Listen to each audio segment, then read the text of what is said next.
Thank you, Shawn.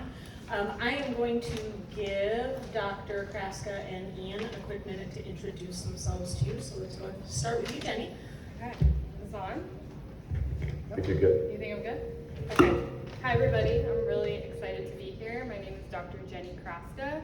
I'm currently the Assistant Director of CATS Clinical and Sports Psychology here at the University of Arizona. I've been here 2 years, it's wonderful. In my role, I oversee our department, so our sports psych team, and then I work very closely with our student athletes from all of our sports teams, doing all things mental health and mental performance counseling, work with our coaches, do consultations, at games, practices. We're heavily integrated and supported here at U of A, so I like to think we're an integral part of the department in our success. So that's a little bit of my background, originally from Atlanta, Georgia. So family is East Coast, I've been West Coast for a while, played college soccer in a small school in California, and then got my doctorate in clinical psychology over there as well. And I've landed here at U of A. All right, thank you. Ian? So I have a couple different hats that I wear. My day job is I'm the sales director for Arizona Ice and Water. So we do like managed services for drinking water systems, ice machines, things like that. But I also own a sales training company called Holistic Sales Training. I've been in sales training and personal development for pretty much my entire life. I helped put together a couple of different things that folks might not know. I put together a global sales training process alongside a guy in the UK that was rolled out and is actually still used now. I've launched several different product lines. I helped contact one not too long ago with their sales training as well. And so I've been in personal development though for the better part of my entire life. Wife and I discovered the need for personal wellness, and I've been doing the mindset thing for pretty much since I was about 18 years old. So a little bit of interesting, different experience over the course of time to kind of put together where I'm at right now. So. Cool, thank you very much. All right, so we are gonna start off with a question for both of you. Since both of you emphasize the importance of mindset in what you do, but you both have approaches that stem from two completely different worlds, how would you define a winning mindset? Sorry, me? Okay. Sure. Okay, a winning mindset. The way we like to portray it in a lot of situations is having a resilient mindset. We can't always win. Of course, we want to win, but life happens, right? Especially in sports, it's not going to be perfect. So being able to have a resilient mindset, bounce back quickly from setbacks, be able to withstand pressure and hard things. So that's a little bit about how we teach it to our student athletes. And there's mindset in the moment, and then there's also a holistic mindset. So like, how do we build our resiliency before the hard things happen? How do we take a proactive approach? And sometimes that's through counseling, through therapy, through mental skills, prioritizing eating, sleeping, all of those basic things. So I would say that's how we describe a winning mindset as a resilient mind. Fantastic, thank you. Ian? So as far as a winning mindset, I think it's a combination of a whole bunch of very small things done together. So there's a lot of things that go into it. I think it's how you treat your body is one thing, because a lot of how you take care of yourself is going to define how you're actually going to perform when you're at work.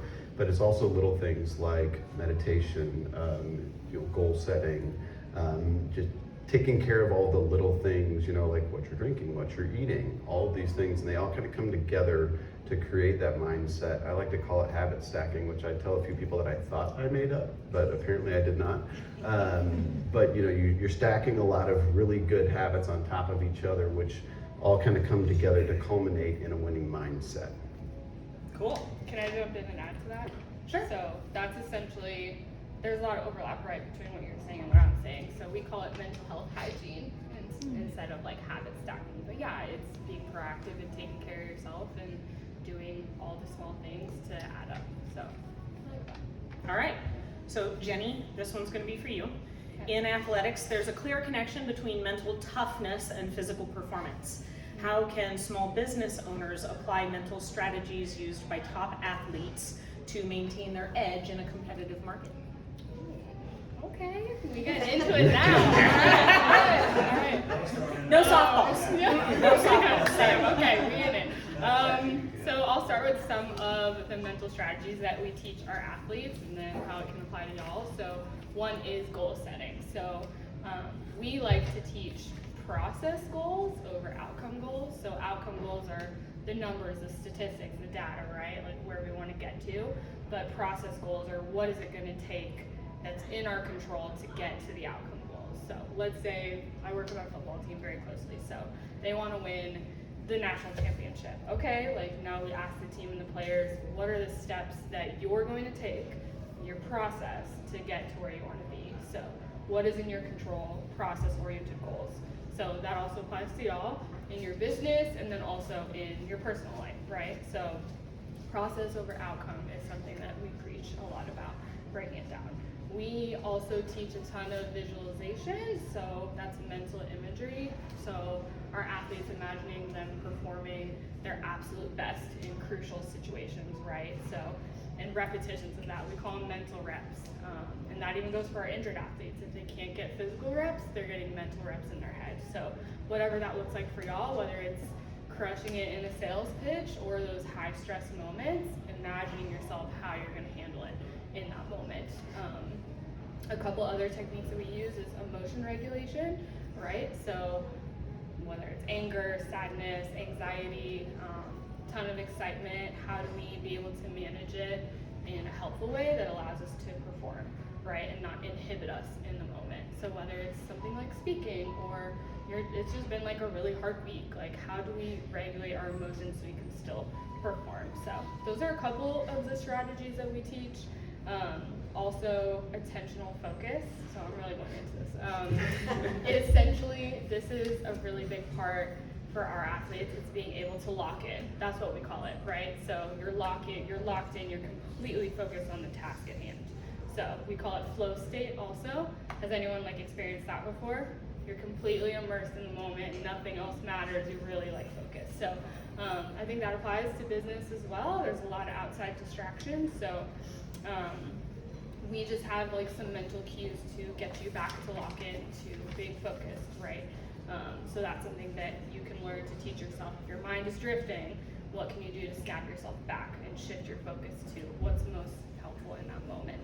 So those are some of the mental skills, and then we teach, mental health hygiene to best take care of yourself so you can perform under pressure in these situations. If you're not sleeping good, you're not eating, you're not taking good care of yourself, all the rest is out the door. Those are the baselines and the foundation that you need to be able to perform. The rest is just taking you to the next level, but baseline stuff. Cool, thank you. Yeah. All right, Ian, you're next. Okay. So you've mentioned that without mental and physical health, it's impossible for salespeople or business people to truly be successful. Yep. Can you share an example where neglecting one of these areas had led to downturns in performance, either for yourself or people you've worked with? Yeah. So a little while back, it's been a few years ago, it actually was a result of my wife telling me a book I needed to read, which was 10% Happier, which if you haven't read it, you should. It is about meditation. It's when I really started to learn a little bit about meditation. I really started to actually try it instead of, I was one of those guys, I was like, oh, meditation's for sissies, that kind of stuff, right? And I started trying it, and I started to get into like a daily habit of it, right? And then I don't remember what it was, but at a certain point, I kind of disconnected from that a little bit.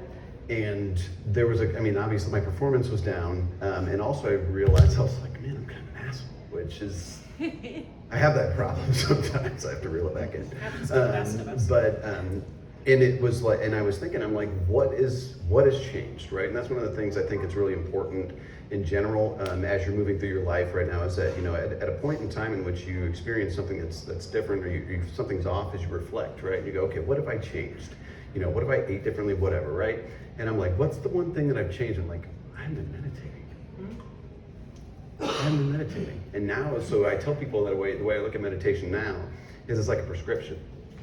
It's like I have to meditate every day, twice a day, actually, in order to not be an asshole, and also to not drop off on my performance as well. And so that's a personal version of that for you. All right, cool. Okay, so ChatGPT had another really good question here, but I'm gonna scrap that one.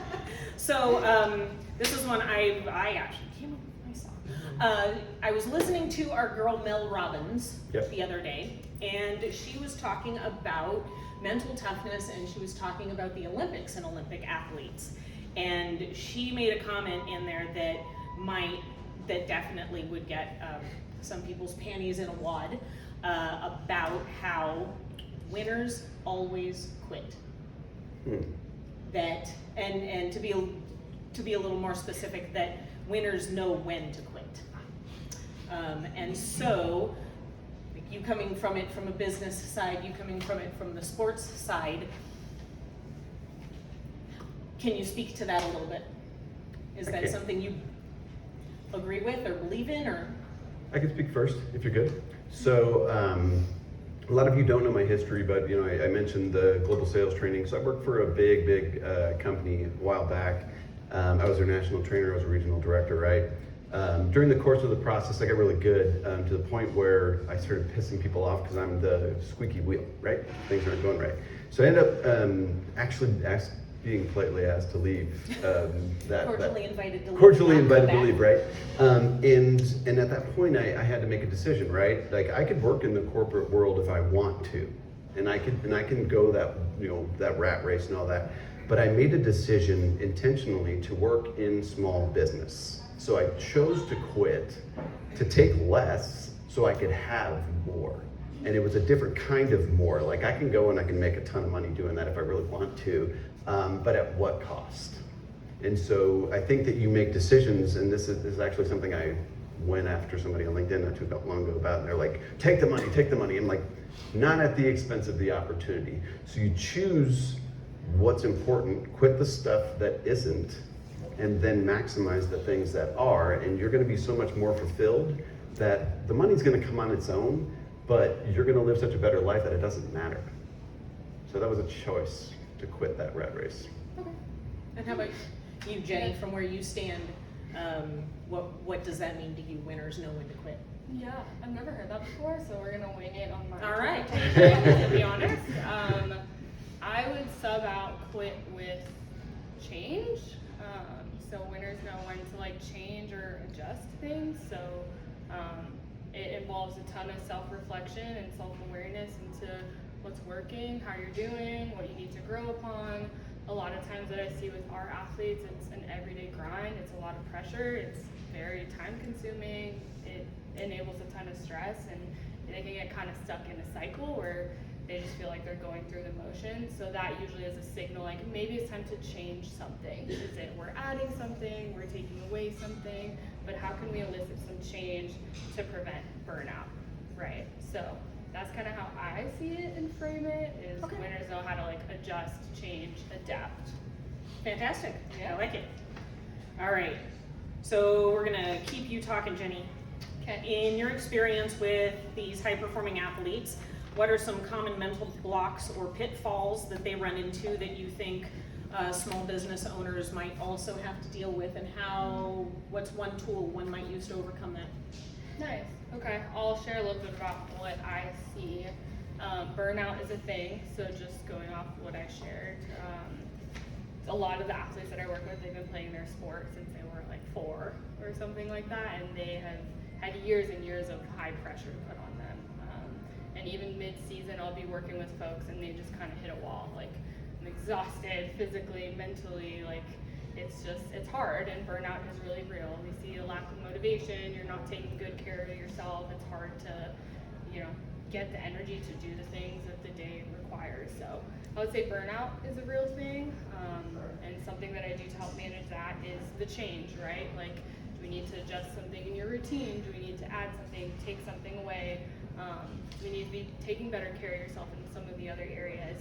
Something that I also preach a ton is values. So we're all living our best lives and most connected lives when we're acting in accordance to our values. So what's important to us? So if some of our athletes don't feel in touch with their values and what's important, we explore okay, what can we do to get that more in touch? I would also say managing pressure, that's a big one that would impact y'all too. So being clutch in those high pressure moments, so managing your emotions, staying focused, that's something that we teach. teamwork, being a leader. I think there's so much overlap that we see, honestly, but I would say the biggest ones is burnout, managing pressure, so those like very big moments, managing that, motivation, and confidence. I would say, yeah, so motivation, it kind of goes hand in hand with burnout, but some days you're not gonna feel as motivated, and that's okay. You don't require motivation to keep doing the things that you're doing. It's more about consistency and discipline, so that's what we preach with that. And then confidence, like we all have our confidence slumps, like maybe we're just not performing at our top level or meeting our expectations for a little bit, our confidence can plummet. So there's a couple ways that we teach to get that back up, and we call it stacking the small wins, right? Sometimes it's not gonna be a big win, but how can we point out a couple wins each day, stack them up to get that back? Self-talk, imagery, quite a bit of things there, so I know that was a lot, but. I'd like to comment on that as well. So I think that in the business world, one of the things that you can do is you can create systems and processes within your life in order to manage these things and in order to alleviate some of these things from happening in the first place. You know, it's like a lot of people don't know, but some of the folks that have hung out with me a little bit know that I have a really long morning routine every day just to set myself up for success, right?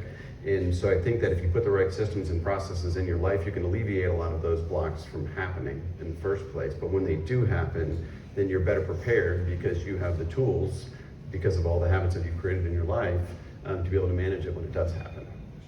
All right, fantastic. And then, so you two just sort of like went over my next like 3 questions, so. All right, so both of you, since you both answered the last one, many business owners, a lot of us, we get stuck in that hustle culture. Work, you know, busy, right? Which leads to burnout, which both of you kind of keep touching back on. And then, so how can we balance working hard and getting everything done and still maintaining our physical and mental well-being?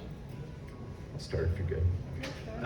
So I think a lot of that again goes kind of back to the systems and processes, right? There's a couple different things that go in here. Is that you have to facilitate and time block. You have to have certain times that you do certain things, certain days where you have certain things that you get accomplished. You know, so if you're in sales, for instance, you have to have times that, okay, all I'm doing during this time frame is I'm calling people to set appointments so I can go see them, right? You have to have times when you're going to do your prospecting activities, things like that. But the other thing is that you have to prioritize and have that separation.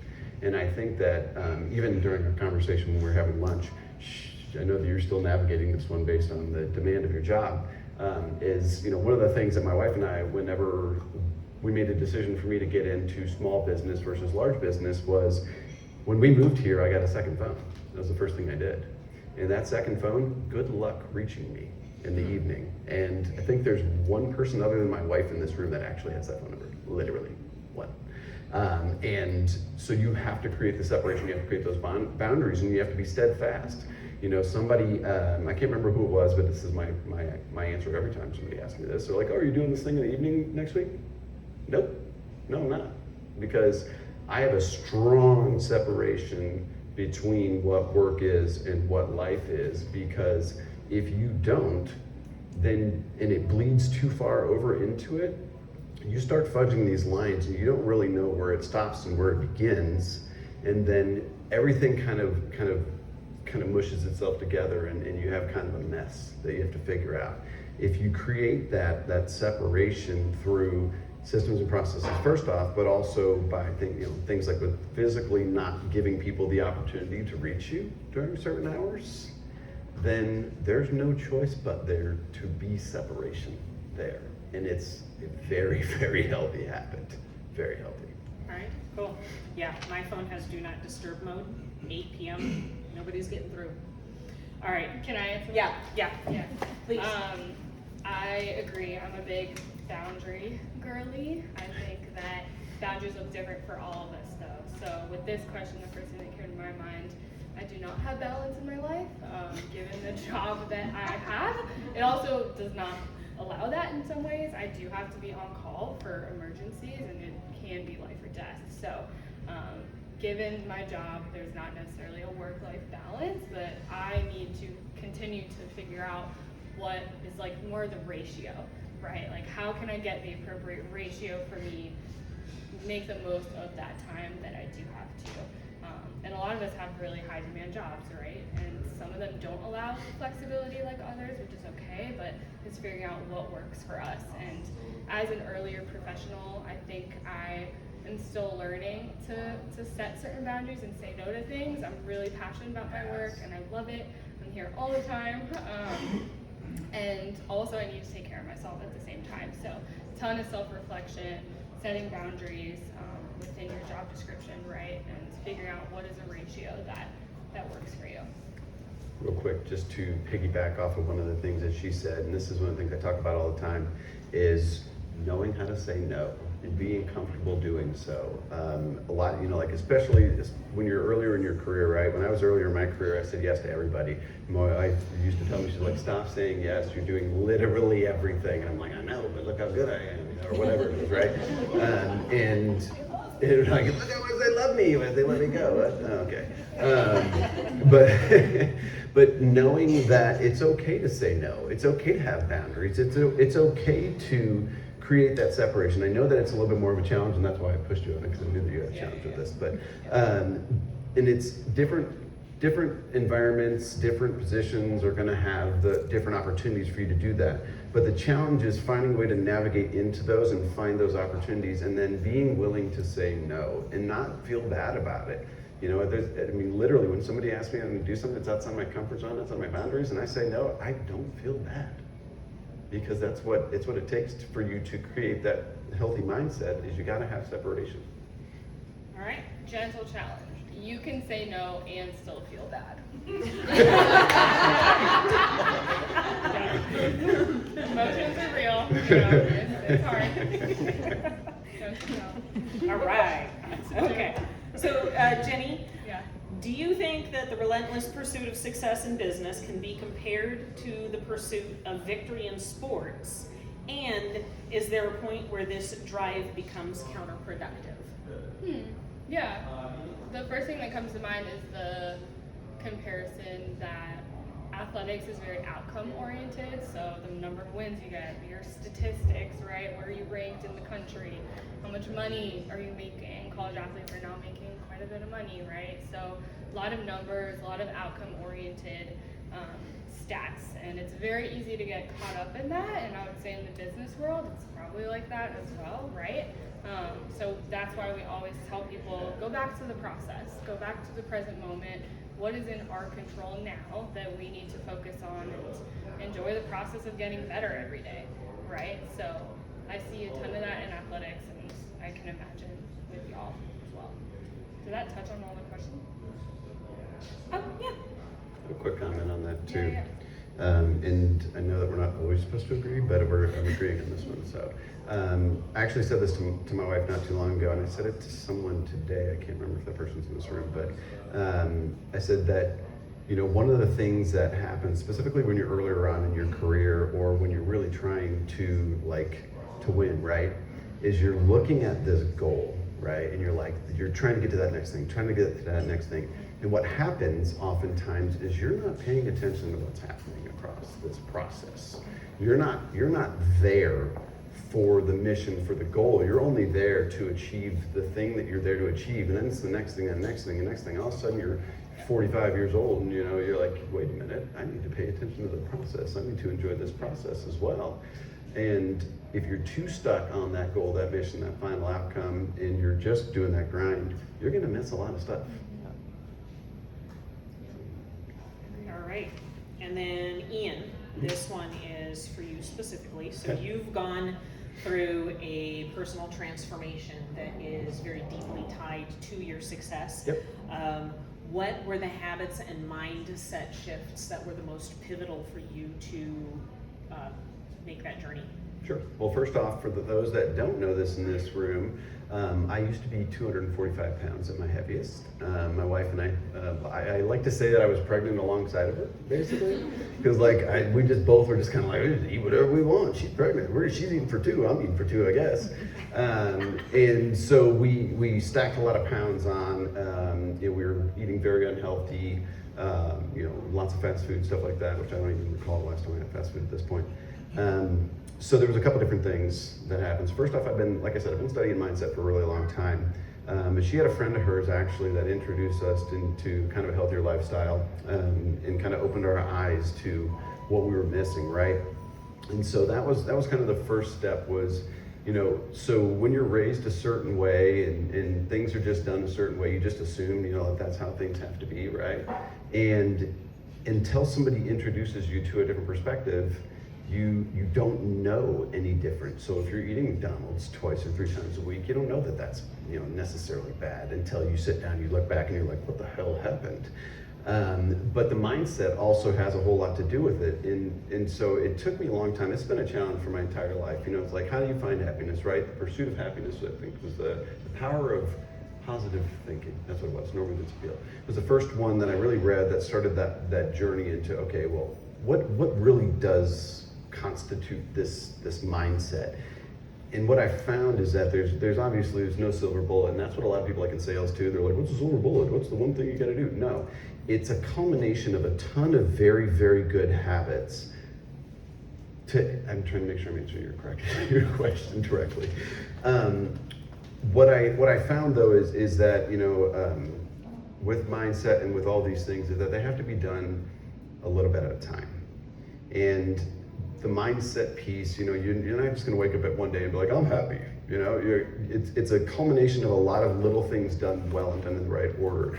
It's like the same thing with somebody who's trying to go and lose weight, and they're like, I'm just going to go hit the gym every single day, 2 hours a day. It's like, no, you're not.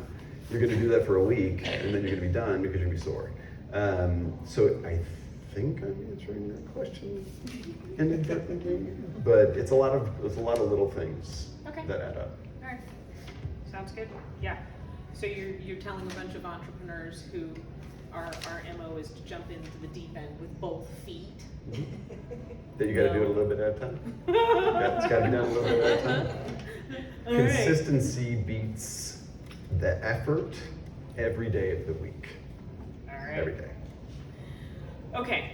Do we have anybody with any questions? Okay, cool. I've got one more question, and then we'll let you guys ask. How's that sound? Okay. And this is one you'll like. If each one of you could recommend one unconventional practice or mindset that you don't often hear other people talking about, what would it be and why? Unconventional. Do you want to go first?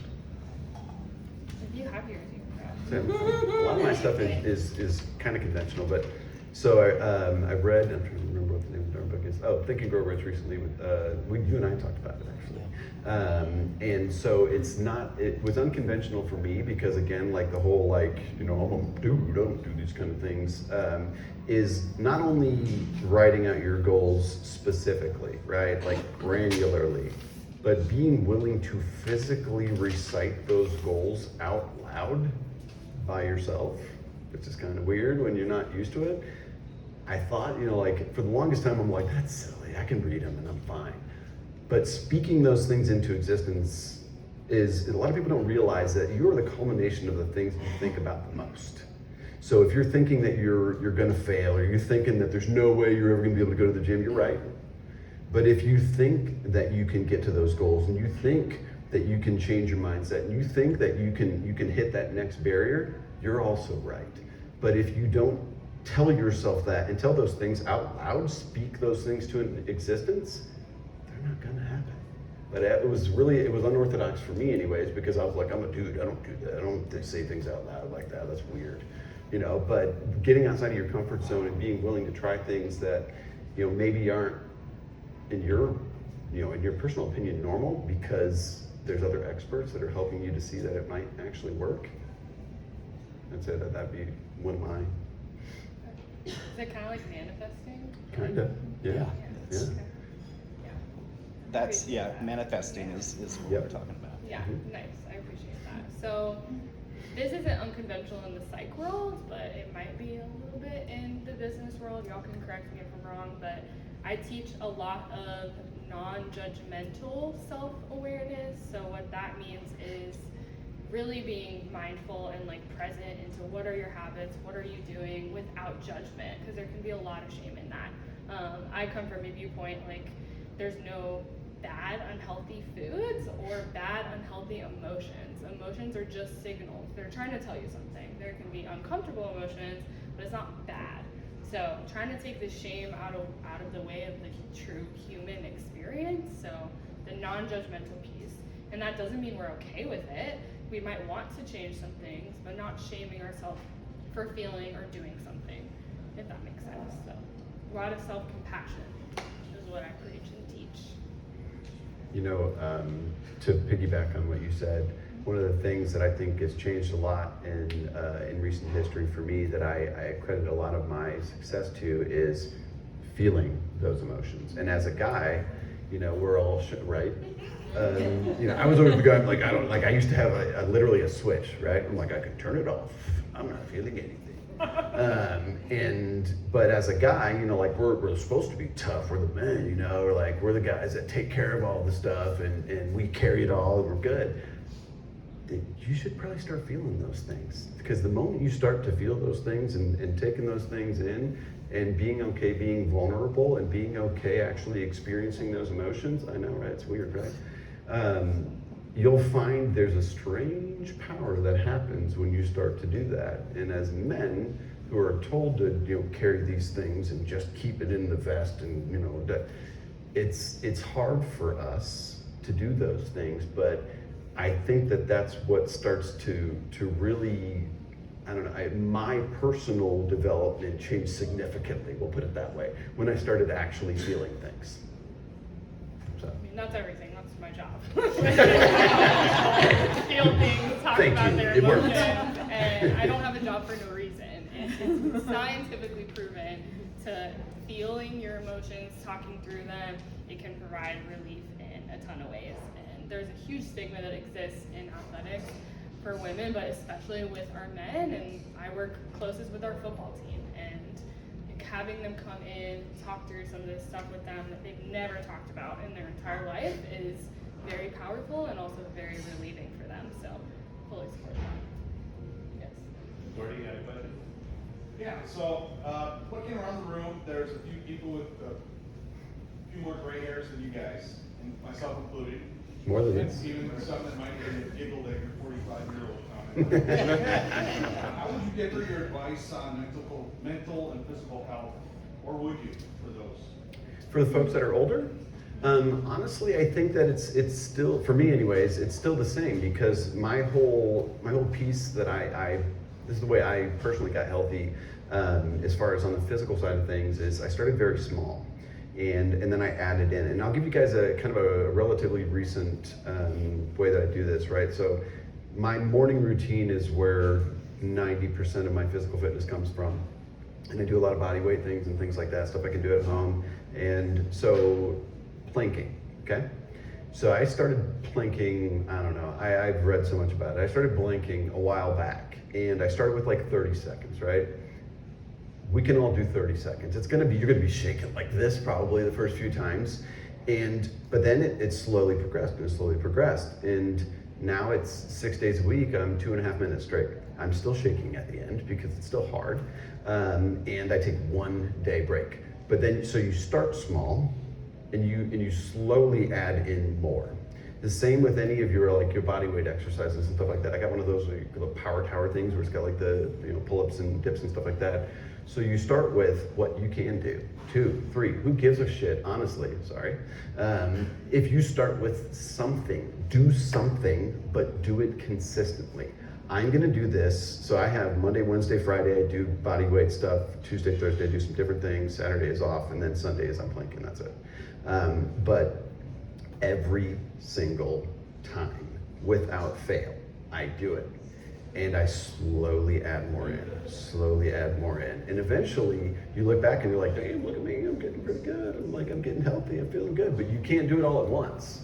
And I think that's the big thing, is that regardless of your age we can all do one thing every day.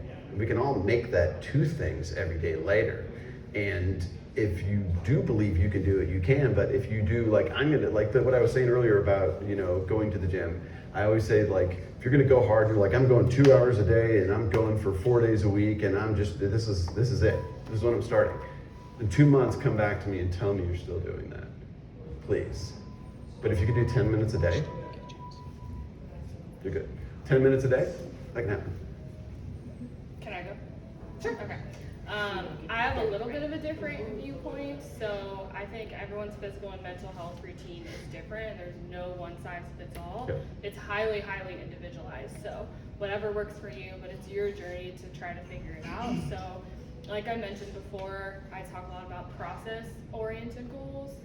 Have y'all heard of SMART goals before? Mm-hmm. Yeah, so specific, measurable, attainable, relevant, and time restricted. So I would say starting there, and SMART goals are intended to change and intended to build off each other, like he was sharing, but starting somewhere and also realizing it's not going to be perfect, and it's okay. It's a journey, it's the process, it's how you continue to build and recover. It's hard, and like life happens, like things come up, so giving yourself grace as you're trying to get to where you want to be. Cool. All right, Debbie had a I question. have a question. You were talking about blocking out your time, and every morning I sit down and I write down my top 3 priorities for the day. Nice. And then the last couple of days, life happens, and it's like, I've been trying to fix my printer for the last 2.5 days.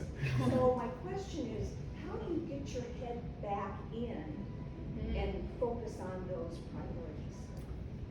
I'm going to say that I'm going to agree with what you just mentioned. And again, and I mentioned my wife a few times, we've been around for each other for a while, but grace, right? You have to give yourself some grace for the fact that things happen, and give yourself the ability to, things aren't going to be perfect. There are days so I know, I wish they would be, right? But things aren't going to be perfect. Things are going to happen, and you have to give yourself the grace to say, okay, all right, so the printer, I get that. I get frustrated with technology too. That's why I always only use Apple products, because they all just work. Literally, seriously, that's why I do it. Sorry. So those things are going to happen, and so you have to be like, okay, you know what? Mistakes happen, things happen, but I can still start again tomorrow. I can still pick back up tomorrow and do this again, and I can give myself grace for the fact that things are going to come into your life that are going to make the things challenging. Not everything's going to be easy. You can be so busy that it's hard to find time to do the things. Obviously, you time block as much as you can, but if you can't, that's okay. But you can still pick back up. And I think that's why I say a lot of little things done is, even if you can't do maybe some of the things that you're going to do, find a way to do a few of the other little things, right? And one of the reasons why I focus a lot on morning routine is I do the hardest things I'm gonna have to do right away, because then everything else is a lot easier. So that plank is honestly one of the worst things I have to do all day, and I hate it. And it's not very long after I get up that I do it. When I'm done, I'm like, thank God. And then I feel like, okay, cool, I accomplished something. But giving yourself grace for the fact that things aren't gonna be perfect, but being willing to then pick back up. That's my thoughts anyways. So I have a little twist to that. 100% grace, please. Yep. Everyone be nice to yourself. So something that I teach my athletes when they're heavily procrastinating something and pushing it away and they don't know where to start, I teach them, start with the easiest thing first. The easiest thing first to get yourself going, get you back onto the track, and then usually you get momentum and you're able to kind of go from there. Sometimes things feel so big and so daunting, and you're like, nope, I'm not touching that, I'm not doing it. But easiest thing first, and then see how you feel. All right, we had a question here. In my previous life, I had a very stressful job. I was a mortician, funeral director. I became very desensitized. It really affected me long term. Okay. I missed a lot with a lot of people, family members, parents, you name it. And now I feel like what you talked about earlier, when you get so, I'm a dude, right? I don't react. I got that way. But recently, you were talking about recovery. Recently, I've had these moments where I stop and I look in the mirror and I reflect, and I'm starting to see things and feel emotions that I didn't feel before. What can a person do? What tools can they use to help in that recovery? Do you want to start with that? Yes. Therapy. And for real, like I mean it. Like I have a job, there's therapy for a reason. Like there's evidence-based practice to practice trauma, to practice grief. There's proven methods to be able to talk through and develop skills to manage it, but also to process it. If you have a ton of stuff that you push down for years and years, for whatever reason, it stays with your body and your mind. And sometimes it comes up, right? And sometimes we don't think it ever will, but then here it is. So I would say therapy all the way. Learning to give yourself grace as you're figuring out how to navigate all these emotions and memories and all of that. Having a support system. Whether it's therapy is your thing or not, having good people around you that you feel safe with and can confide in.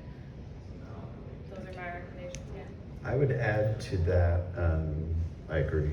That's why I referred it to you. I would add to that leaning on your partner and being vulnerable and emotional with your partner. That's one of the things that was difficult for me, honestly, because I was shut down for a very long time. I literally said I had a switch, and I did, and I turned it off, and then, well, look, 20 years passed, and I didn't turn it back on. And so being vulnerable with your partner and being able to lean on them in those situations, I think is super duper important as well. And honestly, it's going to make that journey even a little bit more comfortable because you're going to share it, right? And I think that's something that it took me a long time to do that, honestly. But when I started to do it, I'll start crying at random moments. I cried with you not too long ago. Yeah. But I think, obviously, therapy is going to be huge. That's why I turned directly to you. But the support of your spouse and giving them the ability to see you vulnerable, I think is huge. Cool. And Greg had a question? Yeah, so you talked a lot about manifesting visualization, things like that on the positive side. When you do the negative self-talk, do you have some tips or advice as to getting out of those things? Oh yeah, totally. So you need to have awareness first and foremost, right? Like into what is your self-talk, what are the negative things that you say, right? And like sometimes I'll have the athletes like write that down, and I'll ask them like, hey, would you say that to your teammate? Would you say that to your partner? Probably no. Like we're way harder on ourselves than we are other people. So bring awareness into how are we talking shit to ourselves, and then how can we replace it with something that is more helpful, right? And I teach neutral self-talk as well as positive self-talk. Sometimes it doesn't feel really real and meaningful if we're just like, yeah, you got this, girl, like next play, next something, right? But neutral self-talk is something that could be helpful, and it's more describing what you need to do next and just kind of stating the facts. So having a neutral mindset when you can't go the positive route. So identifying, having that awareness into the negative, and then writing down some replacements, and you just practice it. Get those mental reps in replacing those thoughts. I would also add to that, again, with the partner thing, right? So I actually had this conversation not too long ago with my wife where so when you're in sales, specifically for those of you guys that are in sales here, and ladies, and you don't have things happen the way you want to, even if you're really good at it, right? Like I feel like I'm pretty good at the sales thing, right? And I'll have those times, and we all have these times, right, where we're not doing it, the things aren't happening the way we want them to happen at that point. I think that I was talking to her, and she's like, this happens occasionally, but being willing to lean on your partner, your spouse, or a friend, right, and say, look, like right now, I don't know what the hell's going on inside my head, but I feel like I am sucking, and being willing to talk about it and being open with it, and again, being vulnerable with it and saying, look, because there'll be those times, it doesn't matter how good you are at anything, there's going to be times where you're not at your best.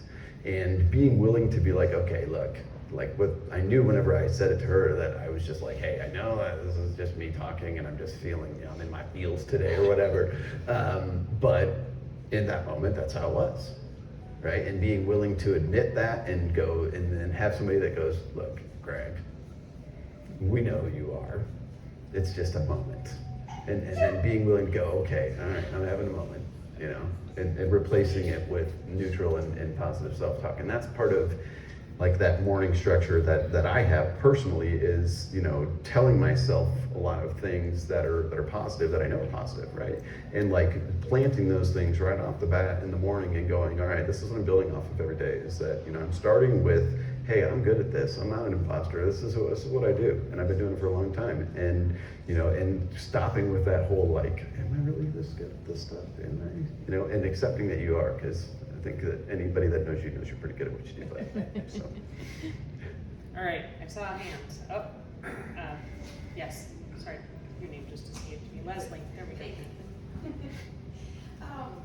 So I just came out of working in the nonprofit sector. So I find that just about anything I devote a lot of my lifetime to, I become very emotionally invested with, right? So I could explain that away when I was spending 80 hours a week putting clothes on low-income kids or supporting public educators, right?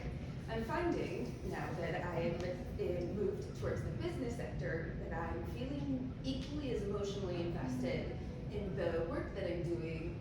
I can't imagine what it would be like if I had my own small business, right? Can you speak to boundary setting in terms of kind of that emotional capacity? Mind if I start? Yeah. So the first thing that I think I heard it in a podcast either today or yesterday, is when someone asks you, you know, what your interests are or who you are, if your first answer is work, that's a problem. I mean, it should be a part of who you are, but it shouldn't be who you are. So I would say that the first step in having those boundaries is that you need to have things that are important that don't include work. You know, like my wife is like my most important thing, if anybody didn't catch that yet. And so my boundaries are 99% because I really like actually spending time with my wife. But there's other things that we do too, and they're, you know, like the mindset thing, I'm like huge on that. Like that's like my nerd out stuff, right? Exercising, you know, hiking, you know, there's a lot of these different things, but having an identity that does not include your profession is imperative.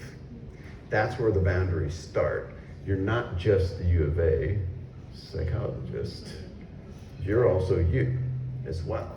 And the same would go for you. I would say take away the work, take away the 80 hours a week, and then look at yourself and go, who really am I? What is it that actually makes me tick?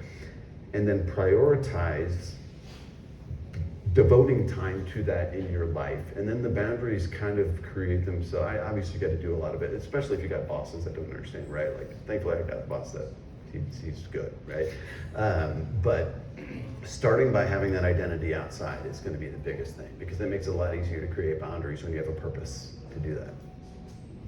Love that, absolutely. I would say people, places, and things outside of work, right? So people, places, things that bring you joy, and those are things that can help hold you accountable when you need them, right?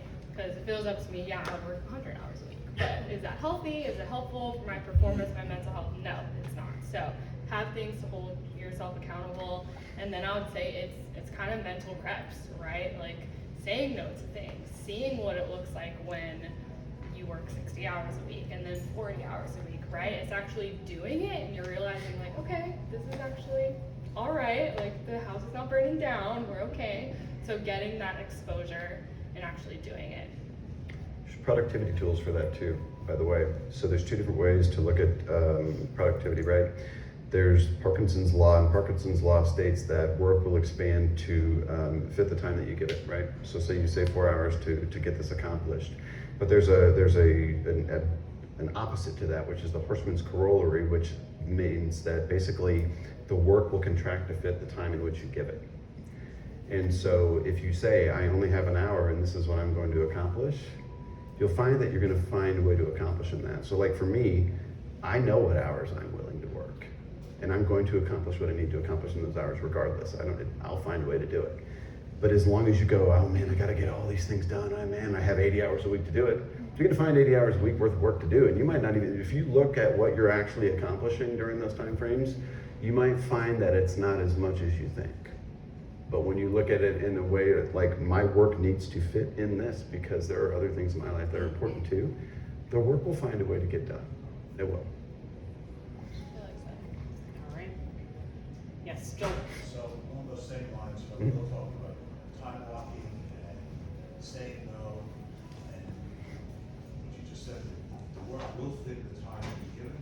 Yep. How do you coach people in that, especially athletes, how do you coach them to, it's time not to do that, but we all have things we shouldn't be doing because time is worth so much more than that thing. You mentioned that you want to start. Okay. So one of the biggest things that I will do, honestly, and I've done this, I do this a lot one-on-one, where I'll literally physically help somebody build a schedule. And we'll talk about the different things that you have to prioritize, right? And so like in sales, there's a certain amount of different types of activities that you're gonna have to do every single day. And those can also include like networking, right? Things like that, which make it a little bit variable. But to a certain extent, if you know, you have to define those goals first, right? So if you understand what you're looking to accomplish, so whether it's an earning goal, you can take that goal and break it down into steps. And then you can understand what those steps, those different steps that need to happen in that process in order to get you to that goal. If you understand the amount of time that it takes for you to get those steps accomplished, you can block accordingly. And so I do it a lot in sales where, like, you know, you're gonna have to have, some people are gonna have to have in-person prospecting activities where they're knocking on doors, and they're gonna have time where they're sitting on the phone for multiple different reasons. Let me just, it's more about, and no offense to 2 days fixing the printer, but my time is more valuable Sure. than hiring someone to do that. Mhm. How do you coach people to think about, okay, I'm really good at what I do, Yep. but I waste 4 hours doing something else. Well, then you gotta find out what your most productive activities are and determine your 80-20, right? You spend 80% of your time on the 20% of things that are gonna give you the most return on your investment. If 80% of your stuff, so fixing your printer, I know you well enough to know that you're more important than that. And so you go, okay, well, this is where I'm gonna, you know, say Geek Squad, whatever, right? Or We Care, yeah, okay, got it. We Care here in town would be happy to help you with that, I would imagine, wouldn't you? I would think. So you find, you take that, you prioritize the things that you know you need to do, right? There's certain things that you can't outsource, but if it's something you can outsource and it's not gonna really cost you a bunch of money, and it won't with We Care, by the way, then give them that and say, hey, this is something that, you know what, this isn't worth my time. My time's more well spent doing this. Does that help? Yeah, I'll validate that. We call it delegating, right? Like, part of being a good leader is delegating tasks, like knowing when you need to do this, you need to handle this, but what are some other things that your team can do or you can pass off to somebody else? Because you can't do everything, even if we would like to, and our time is precious, so being smart and intentional about where it goes. So that's what We're gonna do one more question and then. One more little tiny thing on that. Okay. I just want to kind of tail off of that real quick here. Specifically for leaders or owners of small businesses, and I say this all the time, I've probably said it 2 or 3 times today. So you hire smart people, so not so that you can tell them what to do, but so that they can tell you what to do. So trust your team. You hired them for a purpose. If you bring on somebody like Gordy's got a little bit of experience doing some of that stuff. You could probably trust him to do some of those things. I think you already know that. But you bring these people on in your life, or like a We Care for your technology or whatever, and you go, okay, they're experts in this. Let me trust them with this. Let me delegate this, specifically for leaders though, because it's the hardest thing for you to do as an owner of a small business is go, this is my baby. And is somebody gonna hold my baby? Are they gonna drop my baby? You know, but you put the right people in the right place, give them the right tools, and let them help you facilitate what you're doing. All right, and we got one more question from Christy. Candice, I think you mentioned unconventional things for mental health, and then Ian mentioned, he said planking, and I thought he was gonna say, and I thought somebody might mention cold plunging. And I'm wondering how you guys feel about You might that be able as to far hire. as mental health. Does it help? Yeah, so I haven't done a ton of work on it, but I know the research is out there that it helps physically. So college soccer player here, I did it all the time, and it's painful, but I loved it. I saw the benefit in my physical body, my muscles. I would have a really hard workout, destroyed, and then the next day I would feel pretty decent, being able to function. So physically, it helps your body. It also activates your nervous system. So I know a lot of people that take a cold plunge every day, and they also work on breath training at that time, and it's the best way to learn to regulate your nervous system again. That's nice. So, yeah. Like, almost like resilience? Yes. Yeah, resilience training. Yeah. Yeah. It gets rid of my migraines. Yeah.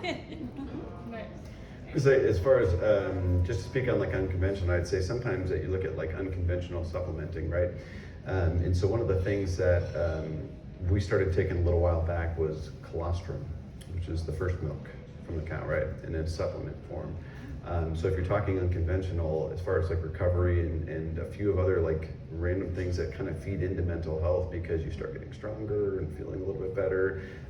As far as unconventional, that's another little unconventional way is thinking differently about how you're supplementing. And supplementing isn't designed to be like the catch-all be-all or whatever, but there's a lot of things that we're deficient in that impact our mental health along with our physical health. And I take a few different supplements and people go like, a little different than what some folks do with that. Doing unconventional things like cold plunging, I haven't tried that yet. Honestly, I'm a little bit of a wuss about cold.